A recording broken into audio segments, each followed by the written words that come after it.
దినేష్తో పెళ్లి ఊహల్లో తేలిపోతూ ఉంది నందిని.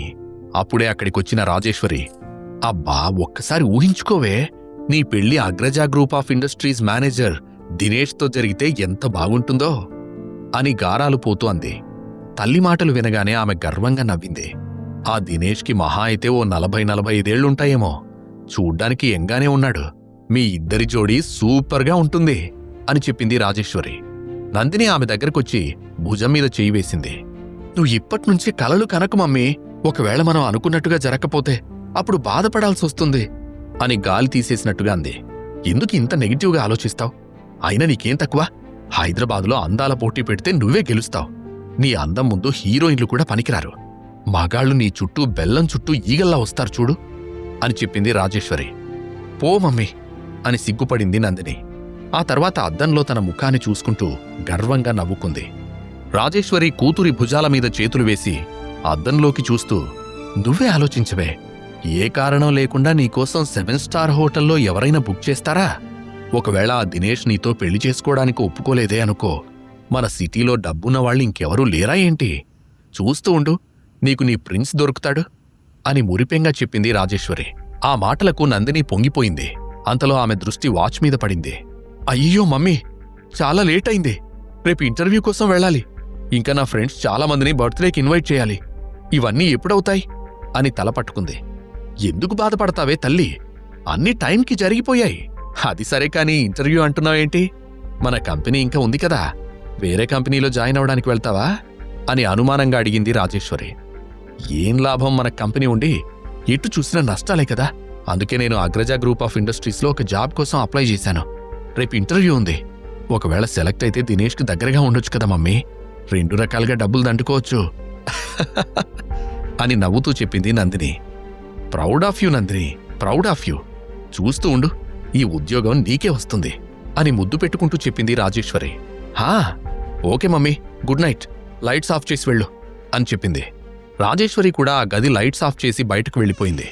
ఆమె వెళ్ళిపోయిన తర్వాత నందిని ఆ చీకట్లో ఏదో ఆలోచిస్తూ ఉంది. ఇంటర్వ్యూ కోసం ఆమె తెగ హైరాణ పడుతోంది. మరోవైపు రుద్ర చాలా సంతోషంగా ఉన్నాడు. ముఖ్యంగా మేఘనతో కలిసి ఒకే ఇంట్లో ఉండడం అతనికి చాలా హ్యాపీగా అనిపిస్తోంది. అతని కల ఈరోజు నిజమైంది. రాత్రంతా మేఘన ఆలోచనలతోనే గడిపేశాడు.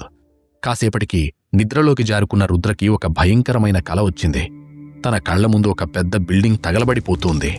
దాంట్లో ఒక అమ్మాయి మంటల్లో కాలిపోతూ గట్టిగా అరుస్తూంది. నన్ను కాపాడు, భయంగా ఉంది, నన్ను కాపాడు. తన వైపే చూస్తూ అరుస్తున్న ఆ అమ్మాయి అరుపులు విని అది మేఘన గొంతు అని రుద్రకి అర్థమైంది. వెంటనే ఒళ్లంతా చెమటలు పట్టేశాయి. కాని అసలు ఎటూ కదలలేకపోతున్నాడు. తన శరీరం మీద ఎవరో కూర్చున్నట్టు అతనికి అనిపించింది. నన్ను వెళ్ళనివ్వండి, ఎవరు మీరు? నా మీద ఎందుకు కూర్చున్నారు? నా మేఘనను కాపాడాలి ప్లీజ్ అని రిక్వెస్ట్ చేస్తూ ఉన్నాడు రుద్ర. అతని మీద కూర్చున్న ఆ భయంకరమైన ఆకారం గట్టిగా నవ్వడం మొదలుపెట్టింది. ఒళ్లంతా విభూతితో నగ్న శరీరంతో ఉన్న ఆకారాన్ని చూడగానే అది అఘోర రూపమని రుద్రకి అర్థమైంది. నన్నెందుకు ఫాలో అవుతున్నావు? నీకేం కావాలి అని గట్టిగా ప్రశ్నించాడు రుద్ర. నువ్వే కావాలి, నువ్వు ఆ ప్రపంచానికి రావాలి. ఇక్కడి ప్రపంచపు మాయలో నుండి నువ్వు బయటపడాలి. ఆ రుద్రుడి అంశవి పాపాత్ముల మీద ప్రళయతాండవం చెయ్యాలి. హర హర మహాదేవ అని కంచు కంఠంతో అరిచాడు అఘోర. రుద్రకు చెమటలు పట్టేశాయి. ఒకవైపు మేఘన కాలిపోతోంది. ఆమె ఏడుపులు అరుపులు అతని గుండెల్లో తూట్లు పొడుస్తున్నాయి. మరోవైపు కుక్కల అరుపులు చెవులు పేలిపోయేలా వినిపిస్తూ ఉన్నాయి. దాంతో ఒక్కసారిగా ఆ పీడకలలో నుండి ఉలిక్కిపడి లేచాడు. అబ్బా, ఈ కలలు నాకు హారర్ సినిమా చూపిస్తున్నాయి. అయినా నేను ఇంత ఫూలిష్గా ఎందుకు థింక్ చేస్తున్నాను? నిద్రలో బాడీ కదలకపోవడాన్ని స్లీప్ పారలైసిస్ అంటారు. అది అందరికీ కామన్గా వచ్చేదే. ఛా, మరీ ఎక్కువగా ఆలోచిస్తున్నాను అని అనుకుంటూ మళ్లీ పడుకోవడానికి సిద్ధమయ్యాడు. ఆ గదిలోనే ఉన్న ఒక 2 కళ్ళు అతన్ని గమనిస్తున్నాయనే విషయం ఆ క్షణంలో అతనికి తెలీదు. రుద్ర ఆ పీడకలల్ని మరచిపోయి తెల్లవారుజాము వరకు హాయిగా నిద్రపోయాడు. ఉదయం లేచి రెడీ అయిపోయి వేడివేడిగా మేఘనకు బ్రేక్ఫాస్ట్ చేసేందుకు వెళ్ళాడు. అలా మేఘన కోసం చాలా సింపుల్ బ్రేక్ఫాస్ట్ ప్రిపేర్ చేస్తూ ఉంటే సడన్గా ఫోన్ రింగ్ అయింది. డిస్ప్లే మీద కనిపించిన నెంబర్ చూసి రుద్ర షాక్ అయ్యాడు. నందిని తనకు ఫోన్ చేస్తుందని అతను అస్సలు ఎక్స్పెక్ట్ చేయలేదు. ఏ కారణం లేకుండా ఆమె తనకు ఫోన్ చేయదని అనుకుంటూ ఫోన్ లిఫ్ట్ చేశాడు. హలో రుద్ర, ఎక్కడున్నావు? ఈరోజు నాకు ఇంటర్వ్యూ ఉంది, బట్టలు షూస్ అన్నీ రెడీ చేశావా అని నిద్రలోనే మత్తుగా అడిగింది నందిని. హలో మేడం గారు, ఒళ్ళు తిక్కగా ఉందా? కాస్త ఒళ్ళు దగ్గర పెట్టుకుని మాట్లాడు. ఎవరితో మాట్లాడుతున్నావో కూడా తెలియనంత మొద్దు నిద్ర పట్టేసిందా అని సీరియస్గా అడిగాడు రుద్ర. రుద్ర మాటలు వినగానే ఆమెకు ఒక్కసారిగా నిద్రమత్తు వదిలిపోయింది. ఇన్ని రోజులు తను రుద్ర మీదే డిపెండ్ అయి ఉండేది. అదే అలవాటులో లేవగానే కాల్ చేసింది. రుద్ర రియాక్షన్కి వెంటనే కౌంటర్ ఇస్తూ, చాలు, ఏం చేయాలో నాకు బాగా తెలుసు, నువ్వు నాకు చెప్పాల్సిన అవసరం లేదు అని పొగరుగా చెప్పింది నందిని. అంతలోనే ఆమెకు ఏదో గుర్తుకొచ్చి, వెయిట్, అవును, నువ్వు జైల్లో ఉండాలి కదా, ఎలా బయటకొచ్చావు? నీకు ఎవరు బెయిలిచ్చారు అని కంగారుగా అడిగింది. నా దారి తెలుసుగా పాపా, రహదారి, నాకెవరూ అడ్డు రాలేరు, నన్నెవరూ ఆపలేరు. ఏంటి షాక్ అయ్యావా పాపా? నేను బయటకొచ్చానని తెలిసి మేడం గారి హార్ట్ బ్రేక్ అయినట్టుందే. అయ్యో పాపం అని వెటకారంగా అన్నాడు రుద్ర. అబ్బా, నీతో మాట్లాడమే వేస్ట్, ఈడియట్ అని కోపంగా తిడుతూ ఫోన్ కట్ చేసింది నందిని. అయితే రుద్ర మాత్రం ఆమె ఫోన్లో చెప్పిన ఇంటర్వ్యూ గురించి ఆలోచిస్తూ ఉన్నాడు. మేఘనకు కూడా ఈరోజు అగ్రజ గ్రూప్ ఆఫ్ ఇండస్ట్రీస్లో ప్రోడక్ట్ మేనేజర్ పొజిషన్ కోసం ఇంటర్వ్యూ ఉంది. ఆ జాబ్ కొట్టాలని ఎంతో కష్టపడుతోంది. అయితే మేఘనకి లోపల చాలా భయంగానే ఉంది. అప్పుడే మేఘన గదిలో నుండి బయటకొచ్చింది. ఆమె స్నానం చేసి రావడంతో నుదుటి మీద నీటి చుక్కలు మెరుస్తూ కనిపించాయి. ఆమె అందానికి మళ్లీ ఫ్లాట్ అవుతూ అలా చూస్తూ ఉండిపోయాడు రుద్ర. చూడ్డానికి స్వర్గం నుండి దిగొచ్చిన అప్సరసలాగా మేఘన తన పొడవాటి జుట్టును సరిచేసుకుంటూ ఉంటే ఆమెను అలా చూస్తూ జీవితాంతం ఉండిపోవచ్చని రుద్రకి అనిపించింది. అంతలో అకస్మాత్తుగా కిచెన్లో నుండి ఏదో మాడిన వాసనొచ్చింది. అయినా సరే అదేమీ పట్టించుకోకుండా మేఘనని చూస్తూ ఉండిపోయాడు. ఏం ఆలోచిస్తున్నావు? కిచెన్లో ఏదో మాడిపోయింది చూడు అని రుద్ర కళ్ల ముందు చిటిక వేసి చెప్పింది మేఘన. ఆ మాటకు ఈ లోకంలోకొచ్చిన రుద్ర వెంటనే కిచెన్లోకి వెళ్ళాడు. అప్పటికే అతను ప్రిపేర్ చేసిన ఉప్మా అడుగంటిపోయింది. అబ్బా మేఘన, నీకోసమే బ్రేక్ఫాస్ట్ రెడీ చేస్తే మొత్తం పాడైపోయింది అని ఫీల్ అవుతూ అన్నాడు రుద్ర.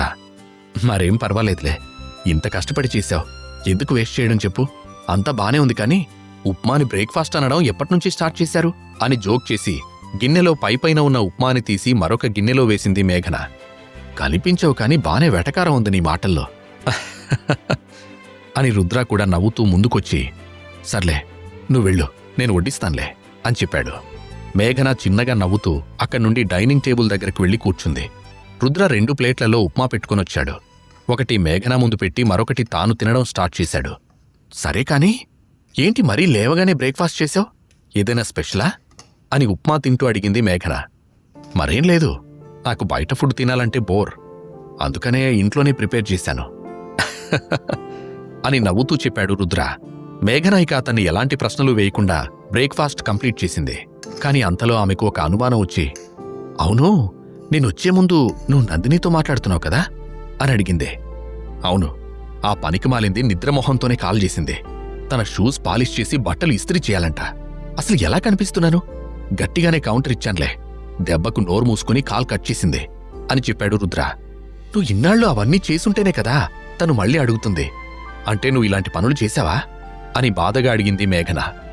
అబ్బో, ఇంకా చాలానే చేశాన్లే, ఆ దరిద్రాన్ని ఇప్పుడు తలుచుకోవడం ఎందుకులే తల్లి అని విసుక్కున్నాడు రుద్ర. పోనీలే, అసలు అలా ఎలా ట్రీట్ చేస్తాను నిన్ను? మనకి సెల్ఫ్ రెస్పెక్ట్ ముఖ్యం. అలాంటి రాక్షస్కి విడాకులిచ్చి మంచి పని చేశావులే, ఇక నుంచి నీకంతా మంచి జరుగుతుందిలే అని అతని చేతిమీద చేయి వేసి భరోసా ఇస్తూ చెప్పింది మేఘన.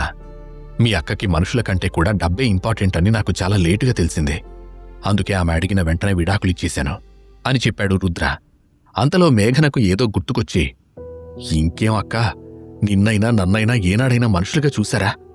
వాళ్ళకి మనిద్దరం బాధితులమే. హా రుద్ర, చెప్పడం మర్చిపోయాను, ఈరోజు నాకు ఇంటర్వ్యూ ఉంది, ఇప్పటికే లేట్ అయింది, నేను తొందరగా వెళ్ళాలి అని అక్కడి నుండి లేచి వెళ్లబోయింది మేఘన. అంతలో రుద్ర ఎవరికో కాల్ చేస్తూ ఉన్నాడు. ఎవరికి కాల్ చేస్తున్నావు అని ఆరా తీసింది మేఘన. ఏం లేదు, అగ్రజ కంపెనీలో నాకు తెలిసిన ఫ్రెండ్స్ కొంతమందున్నారు, ఈ జాబ్ నీకే వచ్చేలా చూడమని వాళ్ళకి చెప్తా, నువ్వెందుకింత కష్టపడ్డావు అని చెబుతూ నంబర్ డయల్ చేశాడు రుద్ర. కట్ చేయి, ముందు కాల్ కట్ చేయి అని తొందర పెట్టింది మేఘన. ఆమె మాటలకు ఆశ్చర్యపోతూనే కాల్ కట్ చేసి ఫోన్ టేబుల్ మీద పెట్టాడు. నాకీ జాబ్ చాలా అవసరం, అలాగని ఎవరో రికమెండేషన్ చేస్తే ఉద్యోగం తెచ్చుకోవడం నాకిష్టం లేదు. నా సొంత టాలెంట్తో ఈ ఉద్యోగం సంపాదిస్తాను, మధ్యలో నిన్నిబ్బంది పెట్టడం ఎందుకు? ఐఎమ్ సారీ అని మెల్లగా చెప్పింది మేఘన. ఆమె మాటలు విని రుద్ర కాస్త నిరాశపడ్డాడు.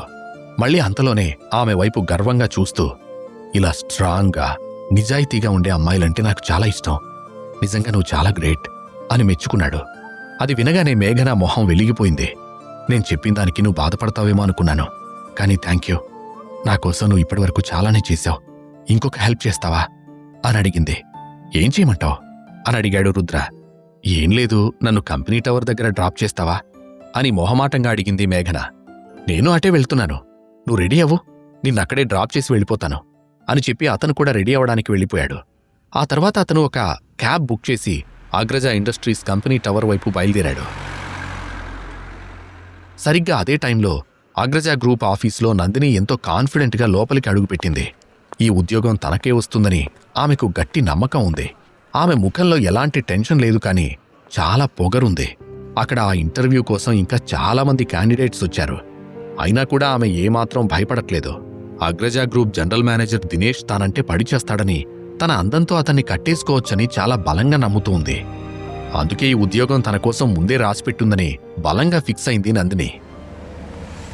అంతలా అక్కడికి మేఘనతో పాటు చేరుకున్నాడు రుద్ర.